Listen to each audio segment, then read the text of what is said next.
Hello. आज देखते हैं कि संसद में कानून बनाने की प्रक्रिया क्या होती है, किस तरह से संसद में कानून बनाए जाते हैं। कानून बनाने के लिए जो शब्द इस्तेमाल किया जाता है उसको कहते हैं विधेयकों की पुनः स्थापना। उसको क्या कहा जाता है? विधेयकों की पुनः स्थापना। विधेयकों की पुनः स्थापना। विधेयकों की पुनः स्थापना। विधेयकों की पुनः स्थापना ये दिया गया है अनुच्छेद 107 में। किसमें दिया गया है? अनुच्छेद 107 में। देखिए, कानून और विधेयक दोनों में फर्क होता है, ये हमको पता होना चाहिए। कानून और विधेयक में फर्क क्या है कि आपको पहले भी बताया था कि संसद का फॉर्मूला क्या है। संसद किसके किसके मिलने से संसद बनती है। तो संसद is equal to Lok Sabha, Rajya Sabha plus राष्ट्रपति।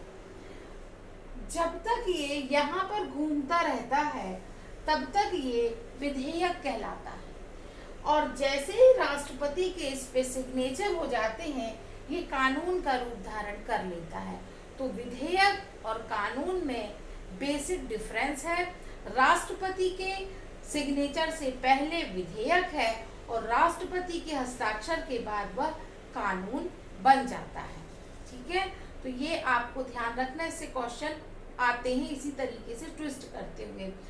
तो विधेयकों की पुनः स्थापना या इंट्रोड्यूस जब किया जाता है विधेयकों को, तो ये एक लंबी प्रक्रिया है जिसके लिए सबसे पहले ड्राफ्टिंग की जाती है। ये बताया जाता है, मसौदा तैयार किया जाता है कि इस विधेयक में हम क्या क्या प्रावधान डालने वाले हैं और ये विधेयक हम क्यों ला रहे हैं। एक उसका उद्देश्य होता है और उसमें फिर क्या क्या प्रावधान है, क्या क्या व्यवस्थाएं की जा रही हैं, इसका एक प्रॉपर ड्राफ्टिंग की जाती है। ड्राफ्टिंग करने के बाद इसे लोकसभा या राज्यसभा अर्थात संसद के पटल पर रखा जाता है। अभी ये देखते हैं कि ये किस तरीके से पारित होता है।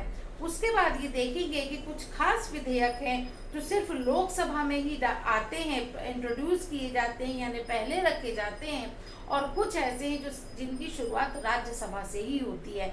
इस पार्ट से भी क्वेश्चन आते हैं। तो पहले ये देखते हैं कि किस तरीके से विधेयक को कानून का रूप दिया जाता है। तो सबसे पहले एक ड्राफ्ट यानी एक मसौदा तैयार किया जाता है जिसमें पूरे प्रावधान, इनके उद्देश्य, सारा कुछ लिखा होता है। उसके बाद की प्रक्रिया है प्रस्तुतिकरण यानी उसको संसद में रखना।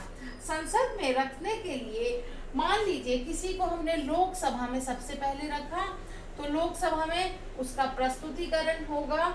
उससे रिलेटेड जो मंत्री है वो बताएंगे कि हम इसको ला रहे हैं, इसको लाने का क्या उद्देश्य है, इसमें क्या क्या प्रावधान है। इसकी एक कॉपी सर्कुलेट कर दी जाएगी, सब लोग उसको पढ़ेंगे।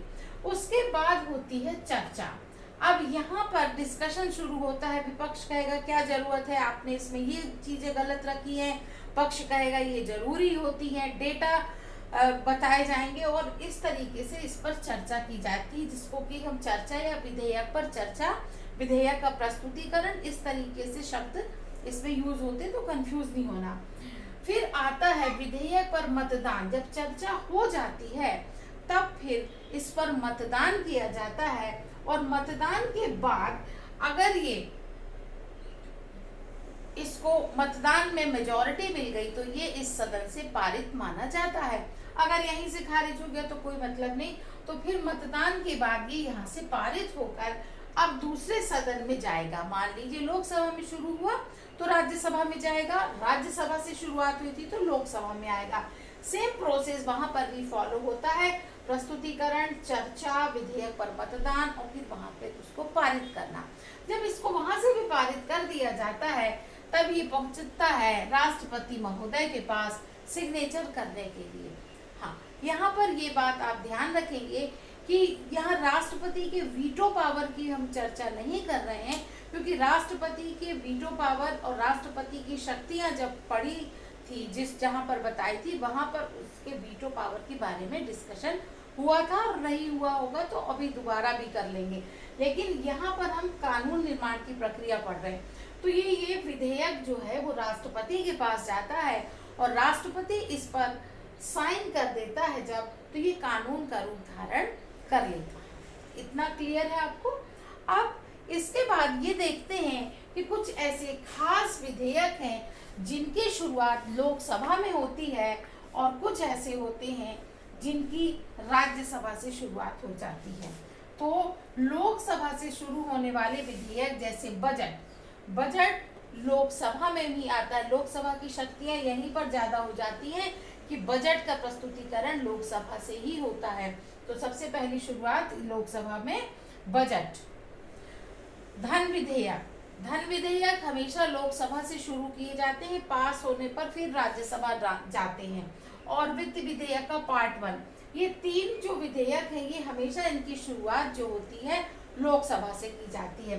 अब राज्यसभा से पारित होने वाले विधेयक हैं जिनमें है अखिल भारतीय सेवाएं अनुच्छेद 312 में दी गई है। अखिल भारतीय सेवाओं को देखो, राज्य सूची के विषय जो है वो उस पर राज्यसभा कानून बनाती है, ये आप जानते हैं। 3 तरह की सूचियां हैं। अखिल भारतीय सेवाओं के लिए अनुच्छेद 312 है।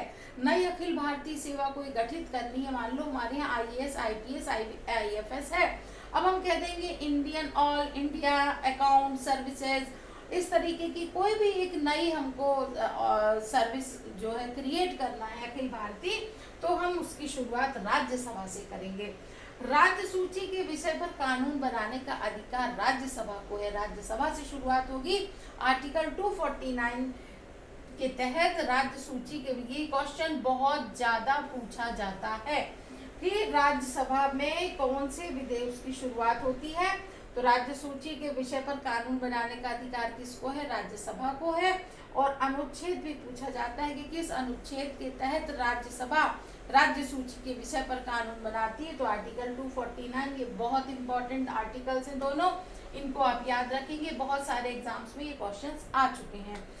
इसके अलावा होता है उपराष्ट्रपति पर महाभियोग। अगर आपको अभी क्लियर नहीं दिख रहा हो तो देख लीजिए, उपराष्ट्रपति पर महाभियोग। उपराष्ट्रपति इसका सभापति होता है, पदेन सभापति होता है। जो भी उपराष्ट्रपति बनेगा वो राज्यसभा का सभापति ऑटोमेटिक बन जाएगा।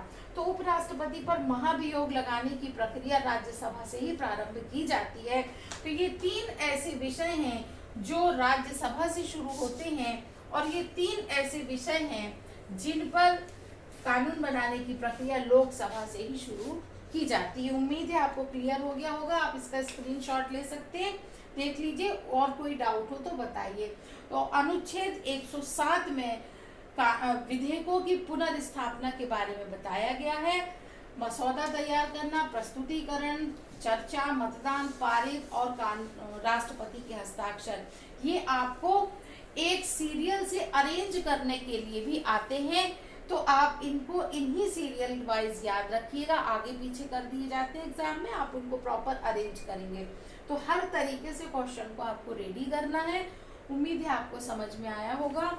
और नेक्स्ट उसमें इनके जो आगे का पार्ट है उसको हम डिस्कस करेंगे। तो आप इसको ध्यान से पढ़िए, ये आपके लिए एग्जाम के लिए बहुत इम्पॉर्टेंट पार्ट है।